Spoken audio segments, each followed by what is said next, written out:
Greetings to the brightest audience in the country. Welcome to Real Science Radio. I'm Fred Williams. And I'm Doug McBurney, host of the Weekly Worldview, Bible student, amateur comedian.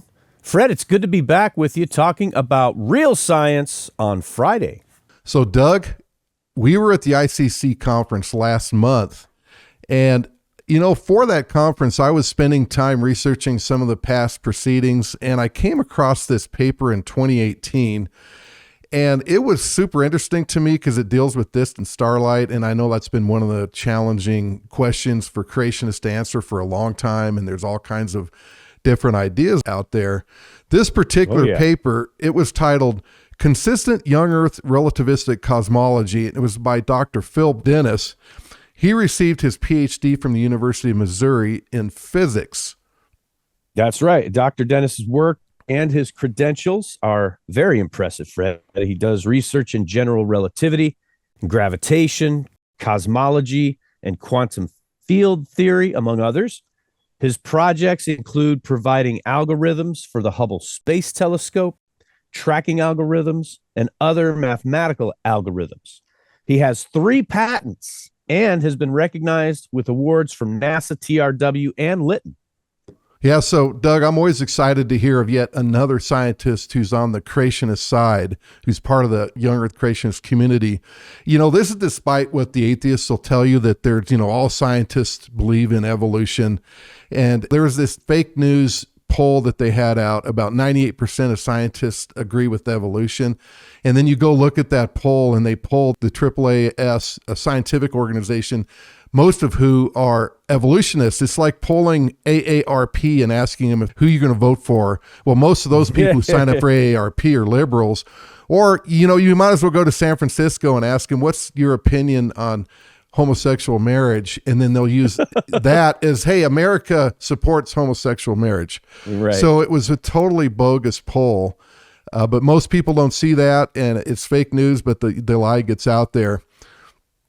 Anyway, his paper, Doug, it's another take on what is, again, a very difficult topic, which is explaining distant starlight, because you've got stars that are billions of light years away. So if the universe is only roughly 6,000 years, then how do we see those distant stars? So, while Real Science Radio leans towards the plasma model right now, we do love to hear other ideas on this topic, and really all topics, and to share those with our listeners.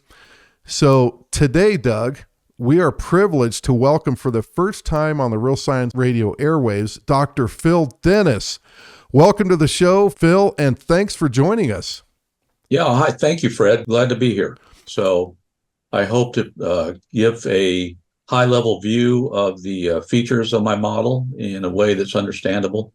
I realize my paper is very esoteric. And as I've mentioned, I intended the audience to be those, trained and with expertise in GR, so that they could understand the nuts and bolts, the technical foundations of the theory. Yeah, GR being general relativity. Correct. Yes, and maybe should we define esoteric? most of our audience matriculated in the government schools, Dr. Dennis. Esoteric means it's only understood by a relatively small group of people, not to mention relativity off the top. But anyway, Dr. Dennis, was there anything I left out? Is there anything else you wanted to tell us about yourself, your career, your history, your family, since it's your first time? Well, that's interesting. I hadn't given any thought to that. I think your synopsis from the bio that was in the ICC paper, it pretty much is complete.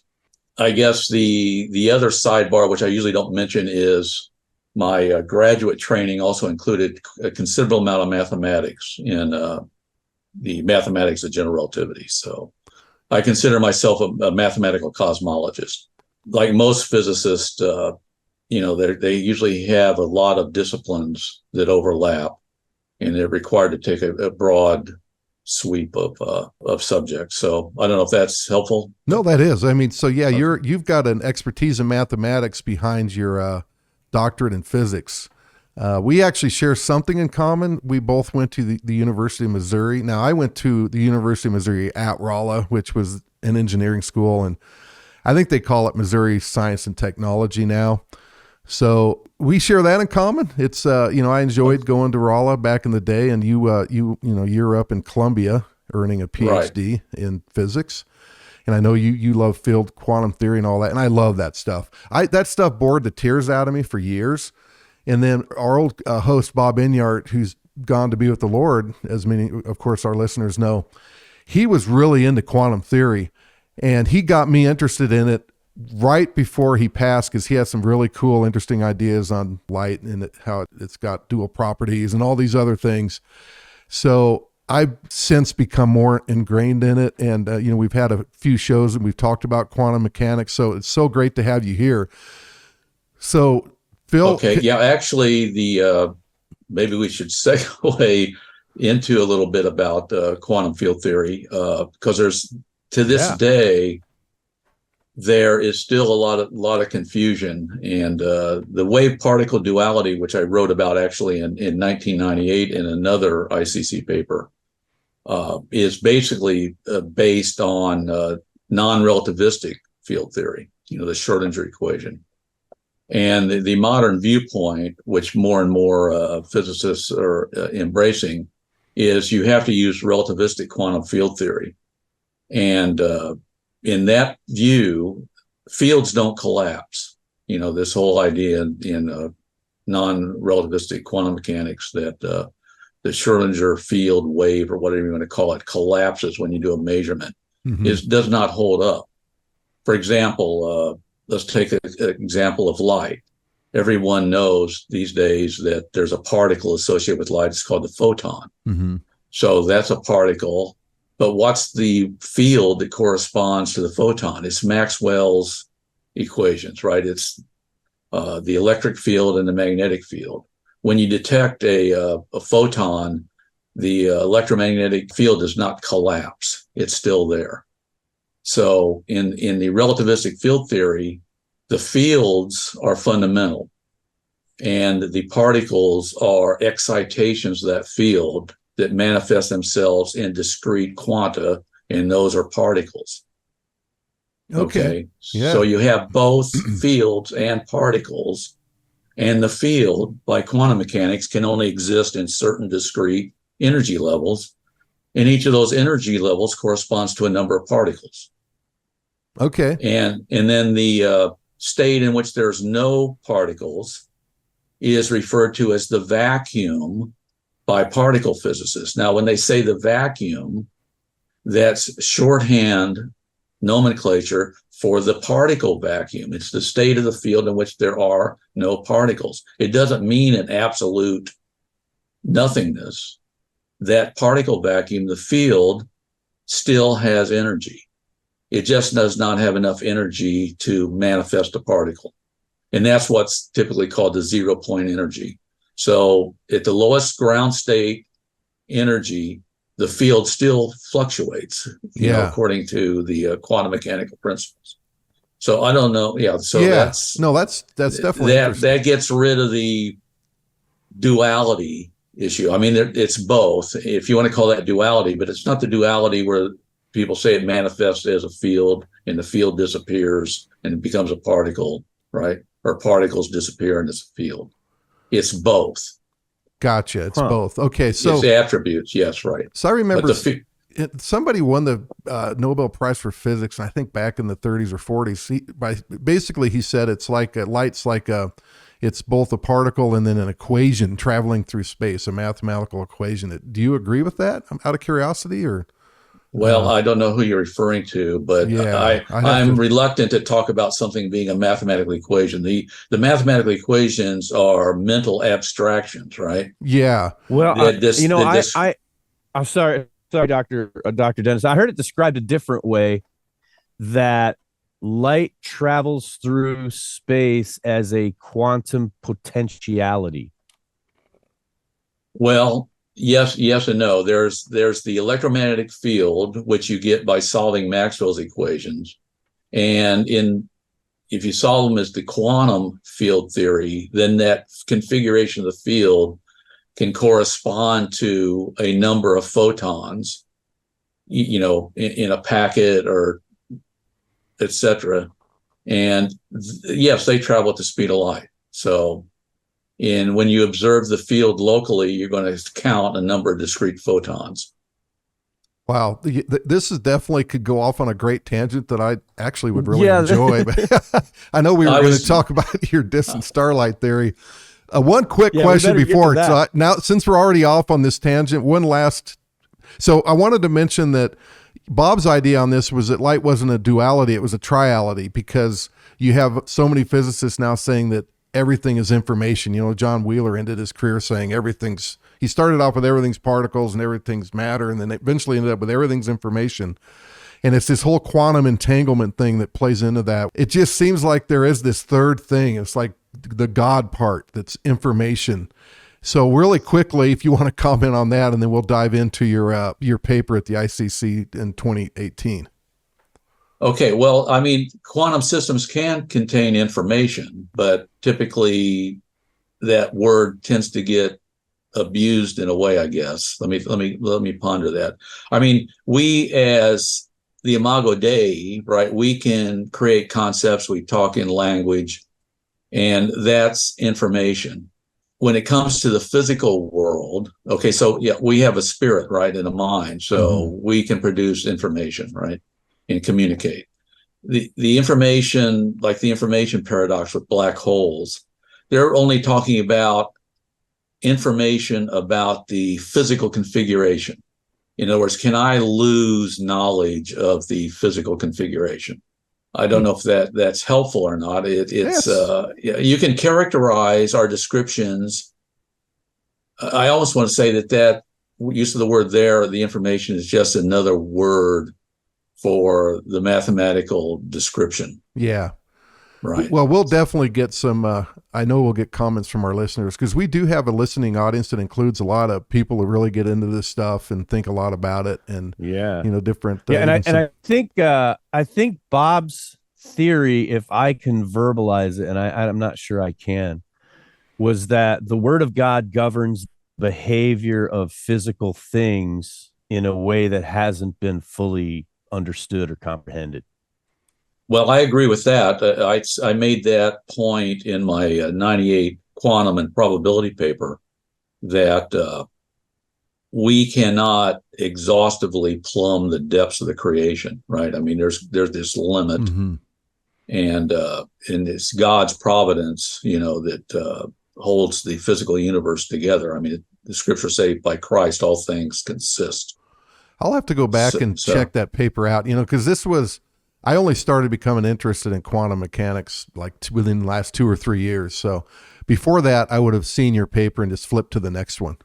Right. So, I have to admit, it's another esoteric paper. Yeah. I went through the historical arguments for the development of quantum mechanics, which it's the way that it's taught in academia. Unfortunately, you learn quantum mechanics by getting the non-relativistic version, and so your coursework basically recapitulates the historical development. Photoelectric effect, Einstein, Schrodinger, and all of the developers of quantum mechanics, and you make it up to the Dirac equation a little bit, and then from then on, to get the real meat of modern quantum field theory. That's it. It's relativistic quantum field theory. And by the time I got to the end of my paper, I just had basically one brief comment saying that the solution to all these quantum mechanics conundrums is along the lines of David Bohm's pilot wave, which was a wave that didn't collapse. And then I gave the nod. I said that's essentially quantum field theory. Wow. But that was the end of the saga in 98.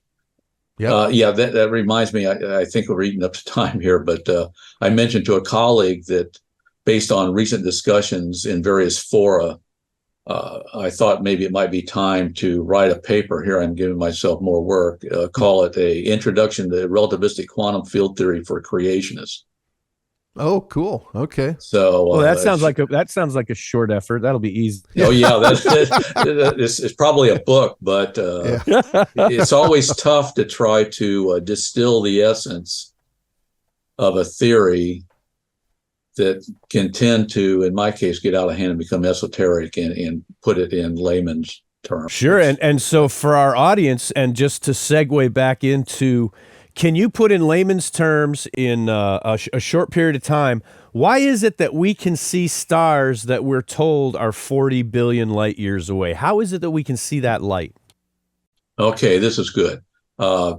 And by the way, it used to be 13 billion, right? We just found out last week or 2 weeks well, ago. let me clear up let me clear up some terminology. When, for example, I think what's one of the latest that James Webb saw? It's JADES, I think Z13, which means it's a redshift of 13. Mm-hmm. Is that what that means? Oh, yes, the cool. Z is the letter that we use for in cosmology for the redshift, or the spectral redshifts. When they claim it's 41.4 billion light years away, that's a theoretical extrapolation from the standard model. They're saying that's where it is today, but you don't see it where it is today, right? If it's 41.4 billion years away, and I'll make it simplified, at first blush, you'd see it in another 41.4 billion years, right? Mm-hmm. Right, from now, right? I believe, if my memory serves me correct, according to the standard model, JADES was only 3 billion miles away when the light we see now was emitted. Okay, but it took 13.8 billion years to get here. Now, why is that? It's because, for those that have read my Machian paper, I say it's because all the matter in the universe has a gravitational field, which represents what Einstein called the inertial frames. So the gravity's pulling the light away with it as the rest of the universe expands. So even though it was only 3 billion light years away, it took 13.8 billion years to get here. They call that the light distance. Yeah, and you disagree with the expanding space that it's currently... No, yes, the space does not expand, and I think I put the nail in the coffin on expanding space in my Machian paper. I should give a footnote that there are other physicists that agree that space does not expand. Mm-hmm. The main point of my Machian paper is that you have the illusion that space is expanding because, and creationists always point this out, it's because they have the matter distributed homogeneously and continuous throughout the universe. In other words, there is no regions where there is no matter. And so it's basically, think of it as a fluid that's everywhere and the fluid's expanding. Well, it's the fluid that's expanding. To say that the fluid's expanding is not expanding, but the space in which the fluid exists is what is expanding, is the source of the confusion. I'll get a little bit esoteric. It's because to solve the Einstein field equations, they use a coordinate called co-moving, and it doesn't change. In other words, the coordinate is fixed to the particles in this fluid. And for JADES, guess what the co-moving coordinate is? 41.4 billion light years. Okay. Okay. So, all right. So, but it is moving. So when you go back, what they claim is essentially close to 13.4 billion. It was only 3 billion away. So it's moving. It went from 3 billion to 41.4 billion in the 13 point X billion years. Yeah, and other creationists who don't hold to an expanding universe, at least from a biblical point of view, they'll point out that God stretched the heavens. It doesn't say that he's continually stretching them. So just from referring back to the Bible, I know that's one of the verses that's used to say that the universe is expanding, but the verse actually says he stretched the heavens. Well, my model has that feature. I believe on slide. Well, I have a slide talking about the expansion of the heavens or heaven during the creation week. And yes. Now, before we go on though, the old Earth cosmologist says, well, you creationists, you still have a problem with 3 billion light years. Well, my model says that when JADES emitted the light, it was not 3 billion light years away. Okay. Aha. It was only, my calculations is we have a small universe at creation, just a couple of 300,000 light years in that order in diameter. Okay. So you can say, well, that's still greater than 6,000, but it turns out that it still makes it to Earth within the time period of at least 7,000 years. So my view is that some of the quote ancient unquote in air quotes there probably only became visible recently. There was no reason that Adam had to see the distant galaxies, right? He just had to see the near field within the Milky Way. Yeah. So one of the things you opened your paper with, which, piqued my interest right away, was, this whole concept of eternalism versus presentism. Yes. Which we also here at Real Science Radio, we do prescribe to presentism. Can you explain those really quick? And it really is the backbone for your paper, in my opinion. It seems like it's crucial. If you don't agree with that, then the rest of your paper wouldn't make any sense. Yeah, the presentist view is a view of relativistic physics that says that the Minkowski space, which is the basis for eternalism, isn't real, that indeed there is a present and there's time that actually flows, and at each instant there's a three-dimensional space that we live and move and breathe in, right? And time progresses from the past to the present to the future. We're always in the present, hence the word presentism. Mm-hmm. Now, the eternalist view is the view that was espoused from Minkowski, first saying that in order to describe special relativity, you could use this abstract mathematical four-dimensional space. And Minkowski said that physics describes events, which are things happening at places and at time. Mm-hmm. And to describe where it occurred, you need three spatial coordinates, X, Y, Z, and you need a time coordinate, T, when did it occur. So that gives you four dimensions. So they create time, they change time to a fourth dimension. And based upon some apparent paradoxes in special relativity, in which apparently for certain events that are actually spatially existing in space, you can apply a Lorentz transformation. I know that's a jargon that maybe some of the audience will be familiar with, that you can cause the time order of two distant events to change which one came first. Okay, right. So I can cause, based on my motion, A apparently occurs before B, but for somebody else, B occurs before A.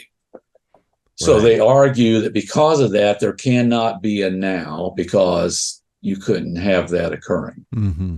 Well, it turns out that only occurs for, like I said, space-like separations, which are the exact surfaces the presentist talks about. So the presentist view claims that just because you can't assign time order for distant, spatially separated events does not mean that there is not a present. And that's been espoused by a lot of physicists. It's been shown that the causal structure of physics is not violated by presentism. Both the presentist and the eternalist view are consistent with the mathematical structure of relativity. But that's the key word, the mathematical structure. Yeah. Right. Mathematics does not dictate reality. I mean, mathematics is just a description of reality. And the presentists will say that space-time is an abstraction. Gotcha. Okay. And yeah, and again, just so the audience knows, you believe in presentism. Correct. Right. So as we're talking now, we're both in the same present. Yes, there's time delays due to signal propagation and so on and so forth. Yep. Right. Like when the space missions have to communicate, download data from Pluto. Yep. Right. It takes time for that to travel, which, according to Lyle, he can claim by just changing a mathematical parameter, he can make it get here instantaneously. Yeah, so that's part of the ASC theory. Yeah, right. And ASC is nothing more than a coordinate transformation. So, and you can't change reality by changing coordinates in the same way that you can't change the geometry of the Earth by going from polar stereographic coordinates to Mercator. I mean, just open up a Rand McNally atlas and look at the various projections and say, you know what? I can make the shape of the Earth anything I want just by changing some mathematical projections. Yeah. Right, so, right. Well, that helps me understand. I appreciate that, Doctor. That's actually helps to simplify the issue for me. Right. So the jargon. So go ahead. real quickly on eternalism, if you could explain to the audience, maybe if you have a theological view of eternalism, so they kind of understand that better and why we disagree with it. Right. Perfect. Yeah. According to eternalism, there is no now, like I said. So the future, the present, and the past all coexist I can't say at the same time. They're eternal. They just exist. They are. Yep. So, I mean, you can say that's the blasphemous notion that the universe is it is. Yeah. And to me, that would also suggest that Jesus is still dying on the cross for all eternity. Right. I mentioned that in my ICC paper. Now, the really terrible thing is that if God created the eternalist block universe, the great it is, that's another aspect of eternalism. Nothing ever happens in the great it is. In other words, directly from the hand of God, your past, your present, and your future was created that way directly from the hand of God. That means, for example, let's take an example. Judas Iscariot was created in hell already, all right? Everything everybody ever did is cast in concrete. That's why we can call it the block universe. Nothing happened. Yeah. And so much that for actually, free will. Right. Man has no free agency. In other words, there's no secondary causes. Yep. Everything is first caused directly from the hand of God. Okay.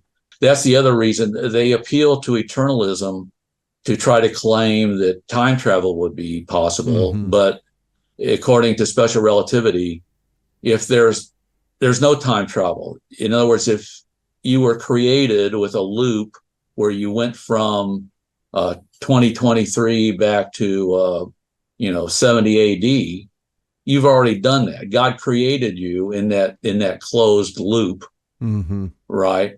And actually, even secular sci-fi movies do that conundrum about, well, can I go back and change history? And they'll give the answer, you can't. Yeah. In other words, Right. you were already in the past. Yeah. Yep. Right. So time travel requires an embracing of eternalism. You have to believe that the past is still there. If I use the word waiting to be visited. Right. But you can't use the word waiting because if you're in the past, you're already in the past. Yeah. That's the other thing. Let me go down.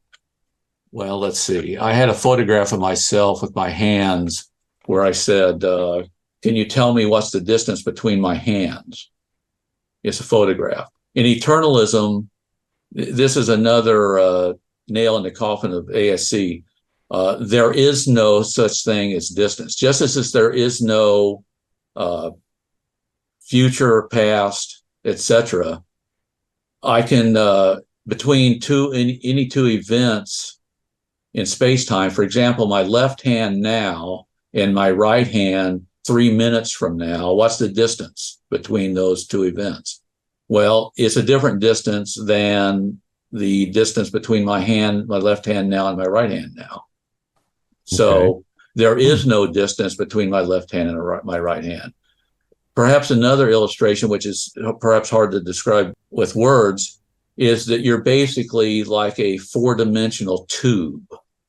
So your head, you've got a head that's in the future, right? A head that's now and a head that's in the past. And that head extends in time. So that's another distinction of eternalism and presentism. In presentism, you're a three-dimensional object that persists through time. Through time, yeah. And in eternalism, you're a four-dimensional object that exists in time. So that's why you can speak of the distance between your head now and your head in the past and so on and so forth, or your left ear now and your right ear a fraction of a nanosecond later. And that's what Lyle's ASC is. He's basically saying, I can say the distance between Jade's now and Jade's then is, guess what?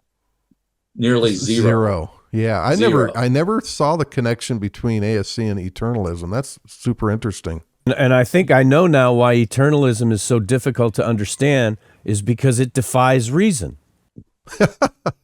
Well, yes, it does. And I have a quote on one of my slides, which is Einstein's famous quote. Let me get there so I can quote it. Einstein said, "The four-dimensional continuum is now no longer resolvable objectively into sections which contain all simultaneous events. Now loses for the spatially extended world its objective meaning. It is because of this that space and time must be regarded as a four-dimensional continuum that is objectively unresolvable," Albert Einstein. And to put it in a little bit more layman terms, he said, people like us who believe in physics, I believe in physics too. Okay, people like us who believe in physics, I also believe in the Word of God. There you go. People like us who believe in physics know that the distinction between past, present, and future is only a stubbornly persistent illusion. Yep. So the summary is this belief in an ontological, static, unchanging space-time. That's what he believed. And I'll just give the summary again. Past, present, and future as a flow of time is not real. There is no now of absolutely simultaneous events. And the past and future is a static geometric relationship between certain events. So that's it. Yeah. Right? Wow. Okay. So it's the block universe. You do geometry according to the Minkowski buzzword, quote, metric, unquote. And so Einstein, he was in the block universe mindset. Oh, yes. Yes, he was an idealist. So I don't know if the audience is familiar with idealism. There's typically a point of view in philosophy called monism, which says that only one basic fundamental thing exists. Now, most modern physicists are materialists. They claim that the only thing that exists is matter and motion, which, of course, the pushback on that is then what's an abstraction? Where does the square root of 2 exist, right? Yeah. Right. What's the chemical formula for the square root of 2? How much does the number 3 weigh? Yeah, exactly. Can you grow the number 3 in your backyard, to use Greg Bonson's? Right. Let me go. Yeah, I think he used the example of logic. He said, because I think Stein once said that logic was natural, and Bonson said, "Oh, it is? Does it grow in your backyard?" It's not natural. Okay, so I've segued. So that's material monism. Einstein was an idealist, which says mind is the only thing that exists. All right, so that's the idea that reality just exists in your mind, and your mind, the external world that you're seeing is not there. So that goes hand in hand with this eternalist notion, right? So with this foundation, can you give kind of a bird's eye view of your cosmology model? Yes. As I believe I pointed out earlier, there are other physicists that point out that as far as a mathematical formalism, Einstein's field equations does not dictate eternalism or presentism, and that its theory is perfectly consistent with presentism. As a matter of fact, there is a formalism of Einstein's theory called the 3+1 formalism, which splits space-time into a three-dimensional space and a one-dimensional time and solves the equations that way. They're pretty exotic-looking equations, which are a little bit more difficult to handle than the nice four-dimensional version with tensors, et cetera, so on, which everybody tends to use, which I use because they're very simple. So what that means is that since 3+1 is consistent with presentism, you can use that freedom to select a three-dimensional space that evolves in time and satisfies the Einstein field equations, which is what I did. So in my thumbnail view of my model is I said, let's look at a particular solution which we off the bat solves the Einstein field equations. And I used the standard Big Bang model with the continuous homogeneous matter. I said, can I select a three-dimensional space that does not extrapolate time back to 13.8 billion years ago, that has the Earth created, on the order of 7,000 years ago, and the light gets to the Earth within 7,000 years. And I have a slide that demonstrates that. Yeah, we're showing that right now on the video. And That's the one with the 7,000. It shows a hyperbola. That's slide number 6. Yes. So, okay. Yeah, so we're showing that right now on the video. So if you're listening on audio, we're going to have these the critical slides. We'll have that on the show summary page. Okay, so I'll describe the slide quickly to give some more background. Sure. What I've drawn there for mathematical analysis purposes is the entire Big Bang solution, not the scale. So on the horizontal, we've reduced the 3 dimensions to a 1-dimensional line. And on the vertical, we have time going forward. Mm-hmm. Now, for the Big Bang, the Earth here and now, they would claim if you put the arrow back, it would go all the way back to a time 13.8 billion years ago. Okay. Yep. And so I'm drawing, for conceptual purposes, I've drawn the block universe there. But I said, what if we draw that hyperbola? And I'll appeal to some high school geometry, right? You can see that hyperbola. Yeah. Yep. And I say this section of the Big Bang below the 3D space is excised. It did not exist.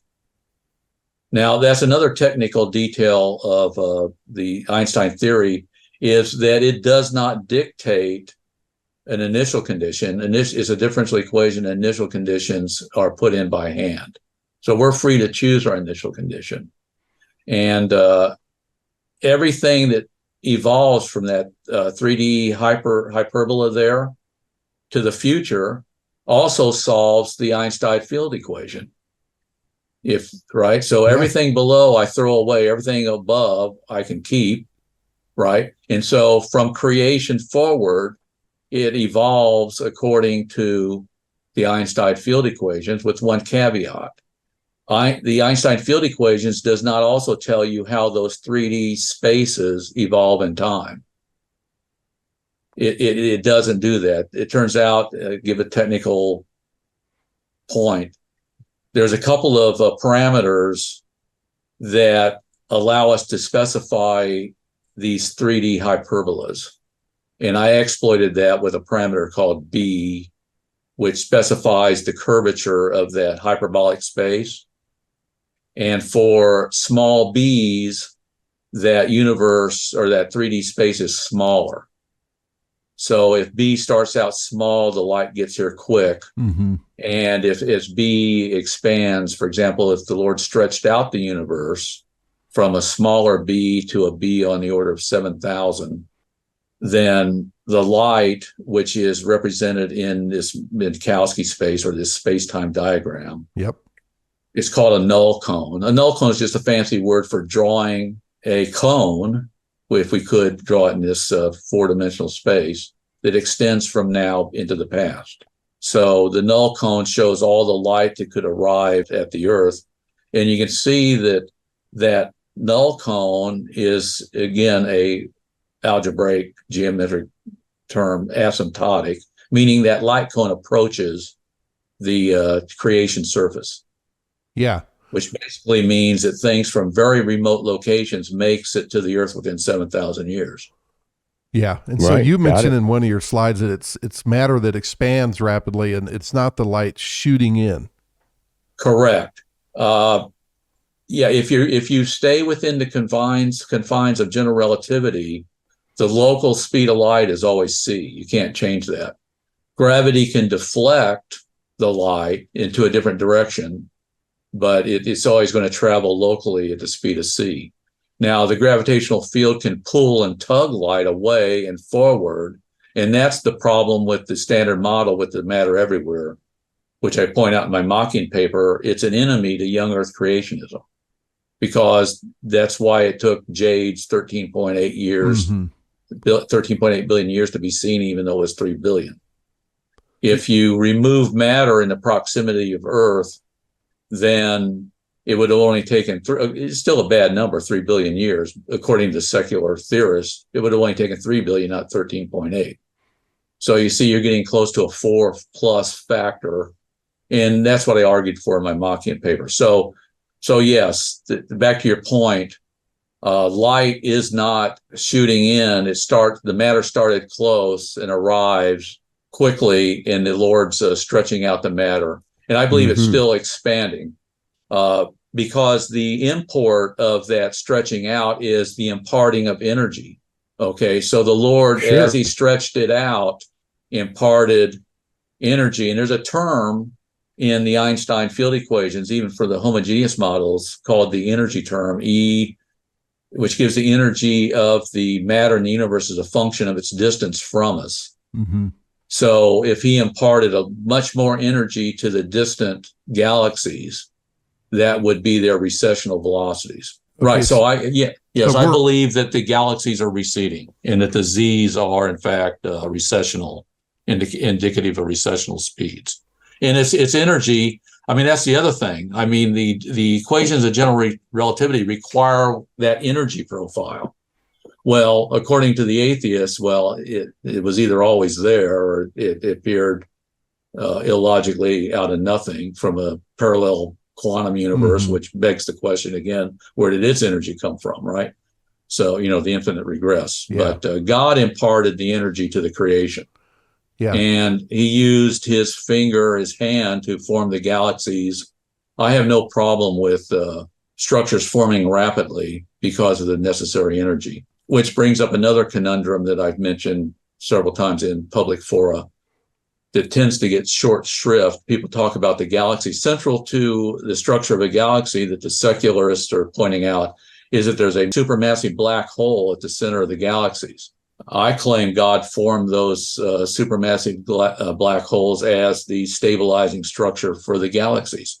Now, the secular conundrum is, let me rehearse the standard scenario. You started out with just a diverse set of particles, not even atoms yet, right? It had to cool until atoms could form, and then it had to cool some more for the gravity to take over, and then gravity to take over and form stellar objects to ignite them and start fusion.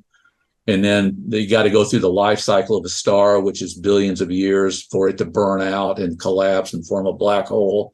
Then you need more time for several black holes to capture each other gravitationally, rotate around each other, and produce those gravitational waves that we're seeing, which are called, massive black hole mergers, and then form a bigger and bigger and bigger and bigger and get a supermassive black hole. And then they get to capture the stars and form galaxies. So everything's out of order.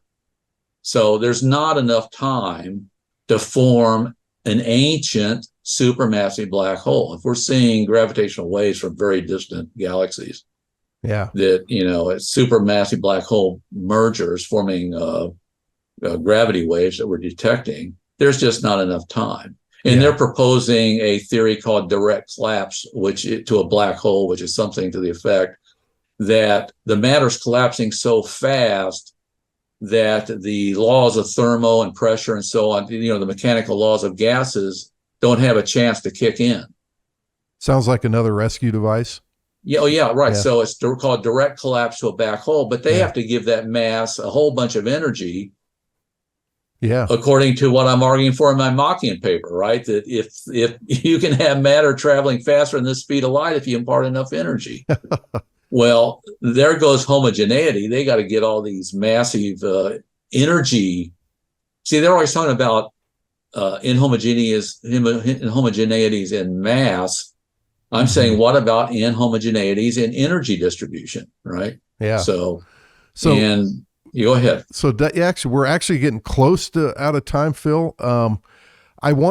Could you just quickly expand on, and sorry for the pun, you're talking about the universe isn't expanding, but it sounded like, just so it help our audience understand and myself. I'm sorry, it is expanding. Space is not expanding, but the matter is. Oh, the matter. Oh, gotcha. The matter has a velocity. Yes. I gotcha. So they're receding from us now, but space itself is not expanding. Right. Okay. It's because they have kinetic energy. The galaxies have, right. Okay, gotcha. I just want to get clarification on that. One other thing, I remember in your paper, you talk about empty space. And I think that's probably an important aspect of how light can, and correct me if I'm saying this wrong, but can travel faster. Yes, it's because the standard model with homogeneous mass drags the light.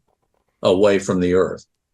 Gotcha. I mean, to give a simple example, which is not the exact analog, but people know that general relativity is a theory of gravity. Mm-hmm. It's not, it's not a theory of space per se. And even Einstein said the geometric interpretation is just a matter of taste.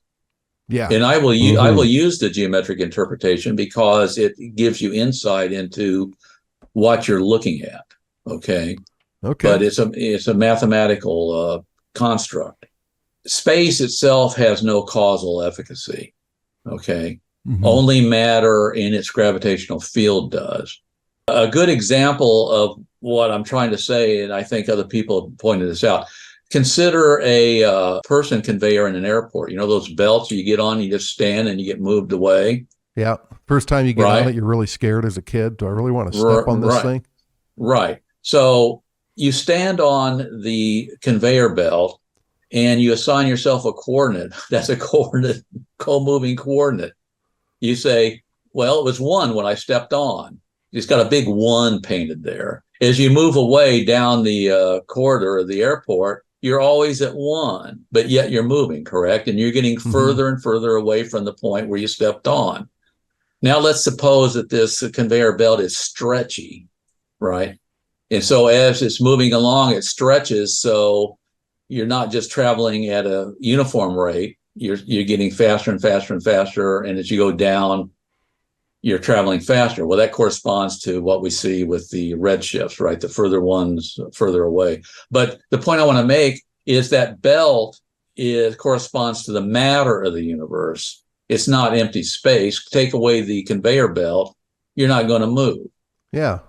Okay. And by the way, I'm not giving lip service to a material space. It's a good analogy, though. I like that. Right. Yeah. That's all it is an analogy. So it's used for conceptual purposes only. Don't try to read some reality into a mathematical equation, right? Mm-hmm. Okay. So you're not saying that space is actually empty or actually has no effect?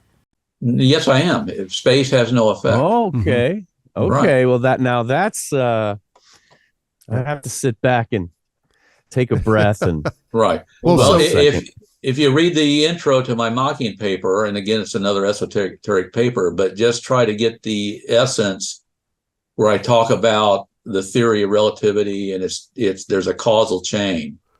It's matter moves, matter produces gravitational fields. Moving matter produces a different kind of gravitational field.